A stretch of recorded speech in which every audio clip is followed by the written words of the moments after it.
This is Mark and Charity's Coffee Podcast. Mark and Charity Coffee Podcast. It is Thursday, December 29th today. This is podcast number 294. Is that what you said? 292? Yes. No, 292 is Thursday. Thursday. Today is Thursday. We didn't do one last Friday. Didn't do one last Friday. We weren't here Monday, Tuesday. Okay. And we did one yesterday. So 94. So today would be 294. Okay. We're coming up on 300. Right? I don't know. Doesn't sound right to me. Okay, I'm the one that's blurry this morning. You're clear-headed, so... I want to say hi to our podcast listeners in Germany this morning. We are looking over the map of everybody who's listened. We have German listeners in Guten Germany. Tag. And we have some in Brazil. Oh. On the far, and a handful in Canada, which we're grateful for. Oh, thank heavens. Yes. Because then you understand what we're talking about. But to those of you around the world, whatever countries that you're listening for, we're coming to you from Belleville, Ontario, Canada. Google us. We're about 2 hours east of Toronto on the 401, where all the snow is. Pretty well in between Toronto and Ottawa. We're kind of right in the middle. We're perfectly located, and we're not far from Montreal. No. We are one of those places where if you don't know Canada well enough, you land in Vancouver and rent a car because you want to drive to Belleville. You think we're just a few hours down the highway. And that's true. The great comedian Stephen Wright once said, everything is within walking distance if you have enough time. So, that's very true. However, it's a large country, but we are near Toronto, Montreal, and Ottawa, and it's a cozy little spot to live, and we love it here. So thanks for listening to the podcast. One of the great reasons why we live here is because the people are fabulous. You may have heard it became a national story in Canada, and if you're listening around the world, you should find out. We had a major snowstorm here. It's called a bomb. What was it called? A snow bomb? A storm bomb. It was one of those things where it's like high winds, cold temperatures, multi-snow, whiteouts, horrible conditions to drive. And it was. And it happened on the night of December 22nd into December 23rd, closing malls and shops on the second busiest day other than Black Friday. So not good for retailers. And then the following day is Christmas Eve and Christmas Day. So a lot of people traveling was just like bad. And in our area, there's a location called Cramy Township, which is north of Cobourg on the 401. Check your map. And up in there was a family, we're going to let them tell the story, who reached out and found people in ditches. Can't leave them there. No. Because it's horrible out there. So they did what they could to bring them all inside. Turns out that the guy, his name is Steve Walker, is actually from the Belleville area. And members of his family listened to our morning show and reached out when we talked about it. So Steve Walker, we gave him a call. Bertie told us this great story because we were talking about what happened in the snowstorm. Turns out you were the big hero. Yes, you invited, 20 people into your home over the weekend? Yes, that was a pretty tough Friday night.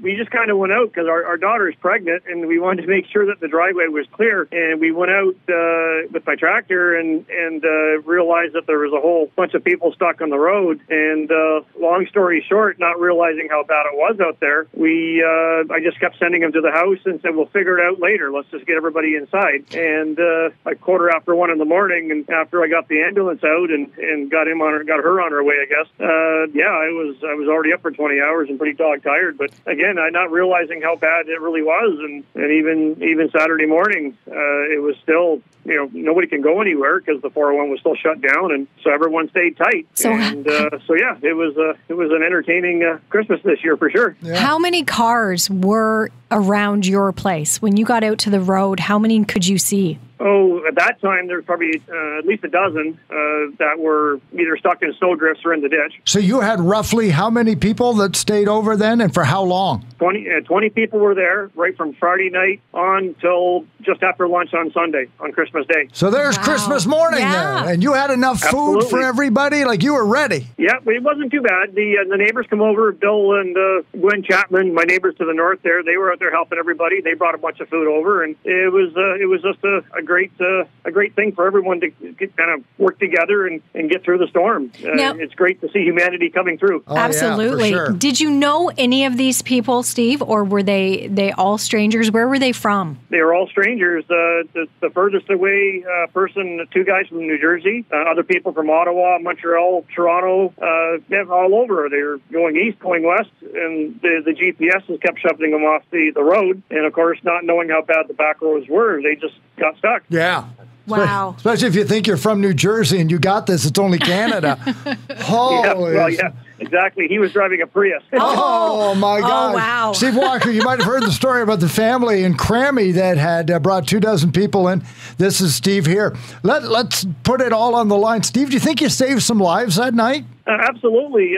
There's no question. The gentleman, he's an engineer, I do believe, for Bell Canada, and he told me for the first time in his life, he was actually feared for his life. He didn't know what to do. And he was stuck in there. And he was stuck in the ditch, yeah. And we got him out and then took him up to the house and said, just sit tight. So we figured out. But, everybody was extremely happy that we were out there. And, of course, that's what I was taught to do. That's how I was raised. You help people and you get her done. Well, thank goodness for you and your wife, Steve. Wow. Do you guys exchange email addresses? You're going to be close friends with all these people for a while? Yeah, my wife, Mina, she took all the emails in and phone numbers, and anybody that can get together in the summertime, we're hoping to have a little bit of a bonfire cookout type of thing. We can get it organized. But, they all want to come back and have another joyful time. In nicer weather. Yeah, exactly. Nicer weather.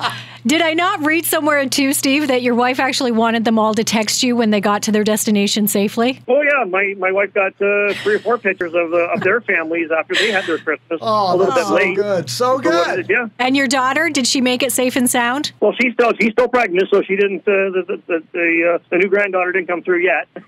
So everything here is good.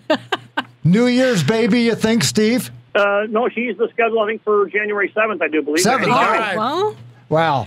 Cross our fingers, incredible. everything goes well. Steve Walker and his family, the guardian angels of Crammy Township on Friday night. Out there for hours. Thank you, man. We so appreciate the phone call. Thanks for everything you did. That's great stuff. Well, thank you for your time, and you have a great rest of your holiday. incredible story. And kudos to he and his wife. We touched on it yesterday. I'm not saying not everybody would have done what they did, but everything kind of just fell into place, really. Yeah. They were there at the right time when they were needed because so many stories came out of last weekend, especially in the Buffalo area, not so much this area. Wow, yeah. But Buffalo really got the brunt of this storm last Very weekend. bad. And I think it's close to 40 people lost their lives during this storm. So the fact that they found these guys, and as we heard Steve say, there was a very good chance the same could have happened there. These people wouldn't have made it through the night. So it's just amazing. We've talked on this podcast before about Christmas miracles. There's one. Exactly. As we had said yesterday in the podcast, what if his pregnant daughter wasn't with them at the time, or she wasn't pregnant, therefore he wouldn't have gone out to plow, therefore he Wouldn't never have would have worried found about them. it. Or if those people had hit a ditch in front of some other home and not Those all people of them in that weren't area. home, or they didn't know they were there, or couldn't help them. Magically, all of these people were in this one location, and there's a guy like Steve Walker. So that is really cool. So thanks for sharing that. That was really good. What else going on this morning? What else we were talking about today is we're year-end list We're wrapping up the year, yeah. So we were talking about, with Throwback, we focused in on some of the music that was on the charts 10 years ago, which was really interesting because when you go back sometimes it doesn't seem that long, sometimes it seems longer, depending on how you look at it. But yeah, Throwback this week, we focused on 2 songs that were hitting the charts as we entered 2013. Those songs being the first single we ever heard from Ed Sheeran, the first time we ever heard of this kid named Ed Sheeran from the UK. When A-Team was on the charts, that was my song. And then you went with Psy's Gangnam Style.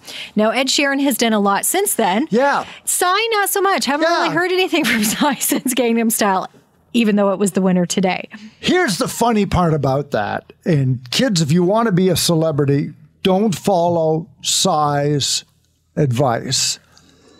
It's what I call the material girl effect. Psy said after that entirely huge hit of Gangnam Style that he's just going to plain stop performing it at concerts. why else would you go see Psy? Yeah. I'm not saying that he's not talented, but it's like Madonna saying, I'm never going to do Material Girl. That now becomes the elephant. That becomes the elephant in the room. Okay, I'm going to buy a concert so I can go see Madonna, but I know she's not going to, like, and I know she hates that song. Like, don't put that in my head that I'm not going to get it. Like, that should be, if it isn't the last song of your concert, Psy, it should be the encore.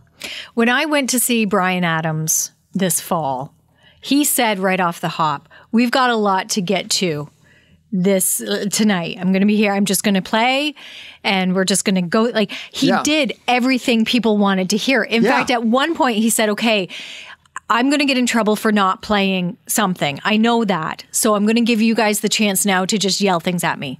So he took about 20 minutes and people were yelling titles at him and he'd play like a minute of the song, like a verse of it and then move on. It's, okay, what's next? To try and fit everything in because he knows. He threw a few new songs in. Sure, yeah. But he knows why he's there. Like artists like that who know the song, people want to hear Summer of 69. People want to hear One Night Love Affair. People want to hear Everything I Do. Yeah. Those are the songs people want to hear. It's great to throw the odd new one in, but if you don't embrace that, as you said with Madonna too, if you completely ignore what your fans really do love about you, it's love. It's not to annoy you. And the songs that kicked off your career. Exactly. These are songs we know and love and sing along to. We want to hear them.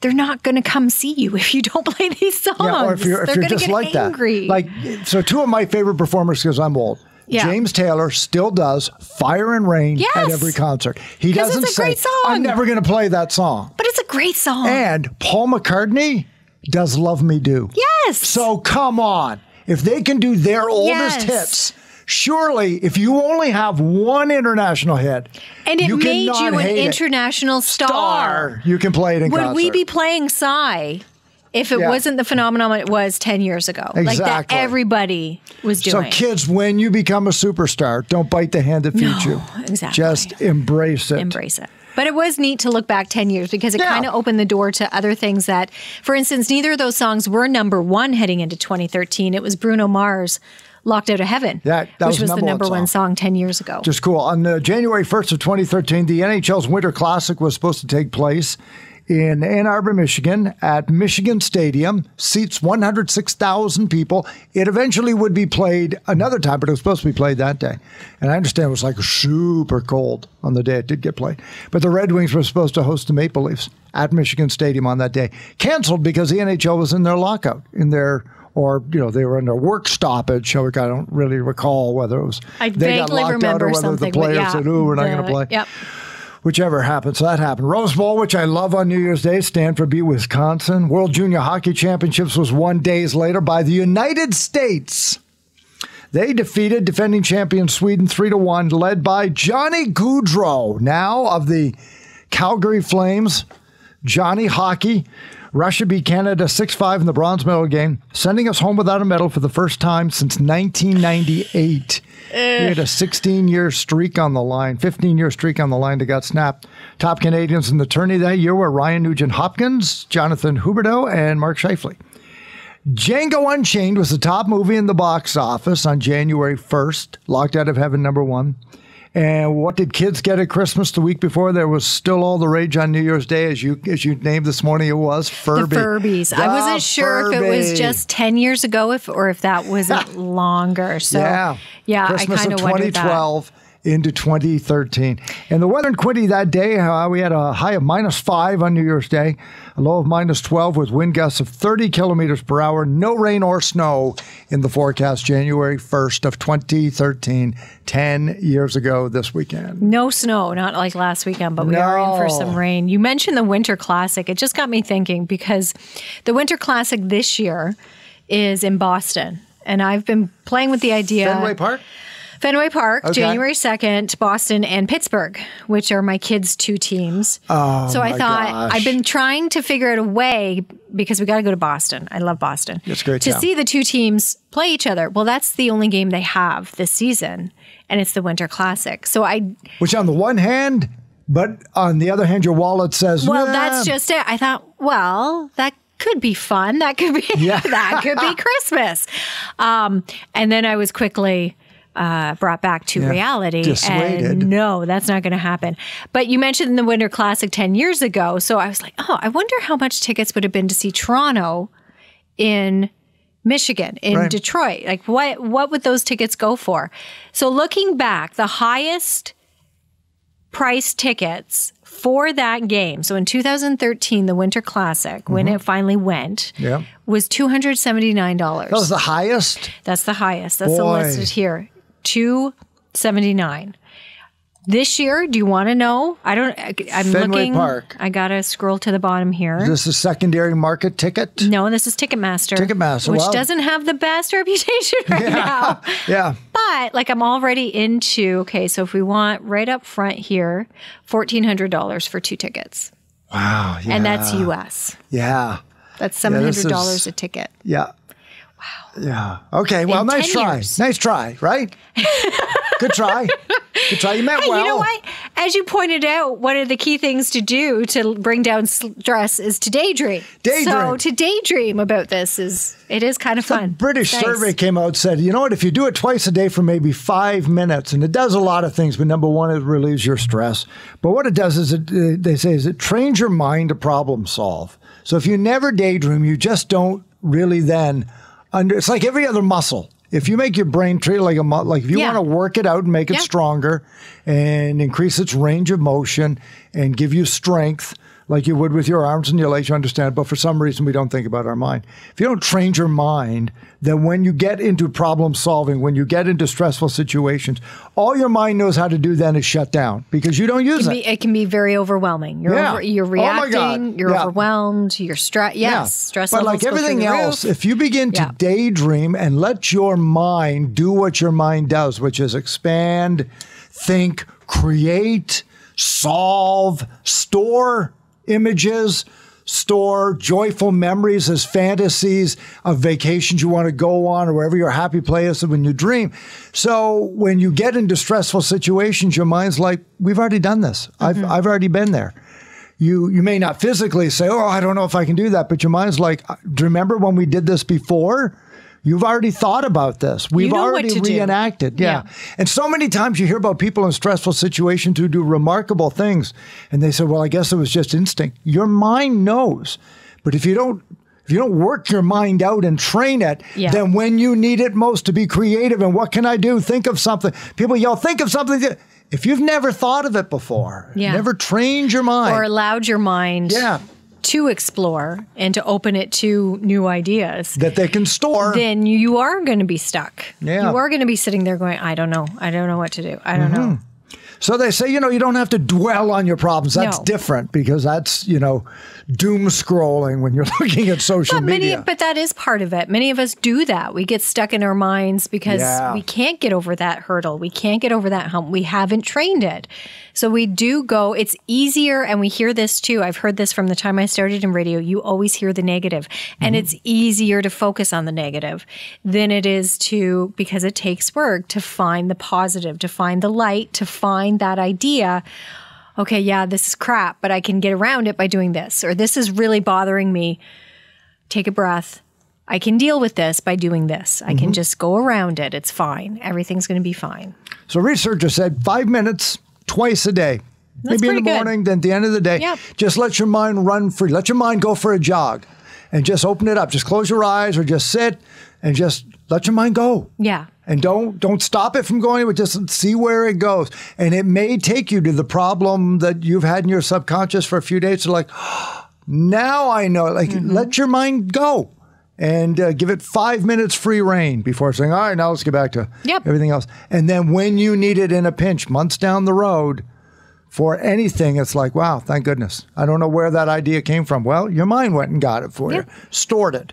It's a remarkable little computer you got up in your head there. Is. So train it. It's a nice little New Year's resolution. Got a bunch of the other ones too, which include, losing weight and smoking. But you'll be amazed at what the number one New Year's resolution is around the world in 2023. You will be. Okay. We'll see if you can guess that too. We'll have that for you coming up tomorrow morning. What else going on tomorrow? Well, Pajama day. Pajama day. Finally. Here we go. All right. Barring any sort of freak snowstorm that rolls through tomorrow, I will be here in my pajamas. I am not going to drive in my pajamas. I am. Okay. That's the whole point. See, I'm sure you have very nice adult pajamas. I do. I got new ones for Christmas. Okay. I have a onesie with feet. So why can't you drive in that? Because I have never yet been pulled over on the way into the radio station at 4:15 in the morning. And no reason would there be. I'm a very safe driver. You would be tomorrow? If I wear the onesie, I guarantee you I'm going to run out of gas, get a flat tire, something happens, and somebody has to come save me, and I'm dressed like that. But think of the story. It's an amazing story. You're right. It would be a great story. It would be a great story. And when have you ever stopped a great story from happening? But then I'd have to go home out in the daylight in my onesie. Oh my gosh, really? I don't know. It's just maybe I'll have to think about it. Just don't do anything after. I looked at my calendar. I got nothing on I have after. no reason to not. So I can go straight home. Yeah. And if I need to change, I can change and go about my day. Yeah, okay. I mean, I'm sure you're going to look cute in pajamas. I just like a freak in a onesie. They're pajamas. All right. They're just pajamas. We'll see what happens. Oh, They're I'm clothes. sure. Unlike my dancing to I don't know. size Do we have Gangnam to Style. ask someone before we do this? Sure. Is there a I'm dress not going code? to. I know there's a dress code, but is this going against the dress code? I think you and I, we have our own dress. Like as long as you and I approve of what you and I wear. Is that how it works? I'd like to think so. Really, Nobody's it's ever the said Friday anything. before New Year's. Who's going to be in the office anyway tomorrow? Raise your hand if you think you're all lucky that we're here. Right, exactly. Even you in Germany agree. Thank you. We appreciate that. Yeah. So we're looking forward to that final show of 2022. Hard to believe, right? Here we go. Yep. 2020, there's got to be better. 2020 wasn't. 2021 wasn't. Stop saying that. Do you know how many memes are out there? The next person who says 2023 is going to be my year, or it's going to be a great year, it's going to get a kick in the butt. A hard one in the shin. Yeah. You're going to be taken out for sure. That one's going to leave a mark, I'm telling you. Just don't say anything. Just keep your mouth shut. We'll keep our fingers and toes crossed and pray. Let's stay on our couches and wear jammies tomorrow, everybody. It's the Mark and Charity Coffee Podcast. Join us tomorrow morning here on 95.5 Hits FM. Have a great day.